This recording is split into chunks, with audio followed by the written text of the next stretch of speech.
Relato basado en experiencias reales de Clara Larios. Escrito y adaptado por Eduardo Liñán. Si quieren leer más historias del mismo autor, los invito a visitar el enlace que dejaré en la descripción del video. Hace unos 20 años mi hermana vivía en Ciudad Juárez.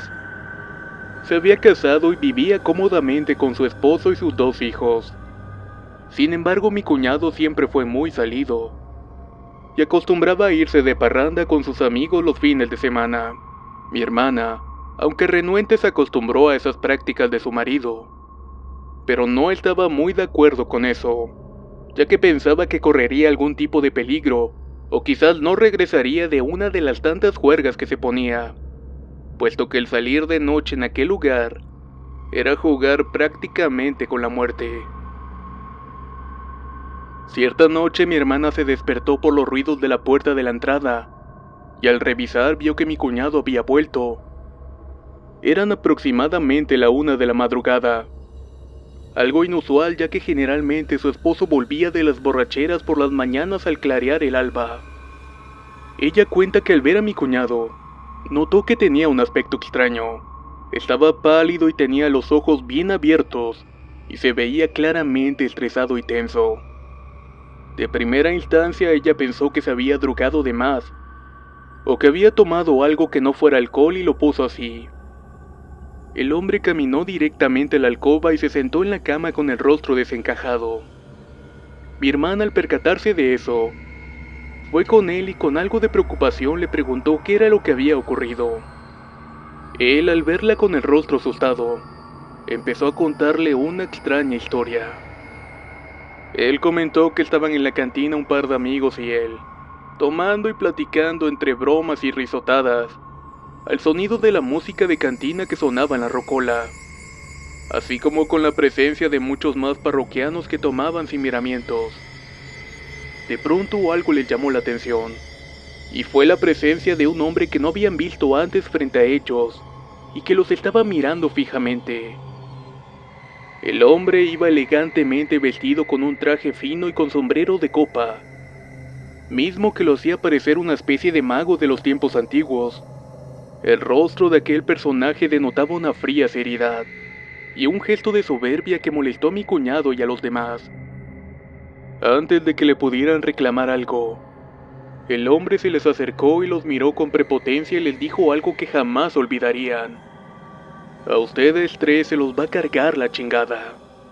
Después de esto, el hombre caminó hacia la salida y se retiró del lugar. Los 3 amigos, con incredulidad por lo que habían escuchado, sintieron coraje por la manera golpeada con la que el tipo les habló. Se pararon tumbando las sillas y haciendo mucha pantalla y se dispusieron a ir a reclamarle por sus palabras y hacérselas tragar a bofetadas. Salieron casi corriendo de la cantina para encontrarse con el Catrín. La calle estaba sola, oscura y no había ni una alma en ella. Era imposible. No tenía ni 2 segundos que el tipo había salido a la calle. Lo hubieran visto claramente. Empezaron a buscar por la calle y los alrededores y nada. Algo no estaba bien y se lo achacaron al alcohol. Pero hubiera sido imposible que los 3 vieran y escucharan lo mismo.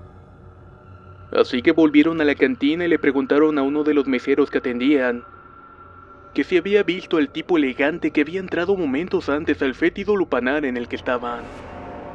El mesero, viéndolos con extrañeza, y como se miran a todos los borrachos que dicen incoherencias, les contestó que no había visto a nadie con esas características, que habían estado tomando todo el tiempo solos, y que ya era hora de que pagaran la cuenta. Sin saber qué responder o pensar, pagaron la cuenta y cada quien se fue por su lado.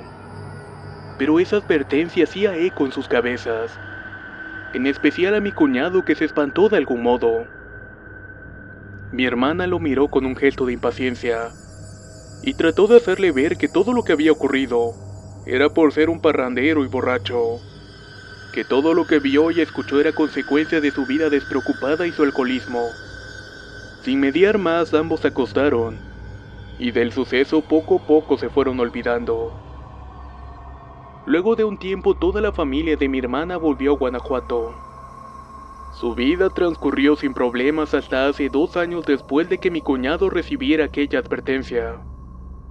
Sucesos trágicos lo hicieron recordar y sufrir por todo eso. Luego de enterarse que uno de los amigos con los que había ido de parranda esa noche había muerto en un accidente automovilístico, pensó en la advertencia y lo relacionó. Sin embargo, no quiso sugestionarse y trató de no pensar en eso. Pero al poco tiempo se enteraría nuevamente de otro hecho terrible.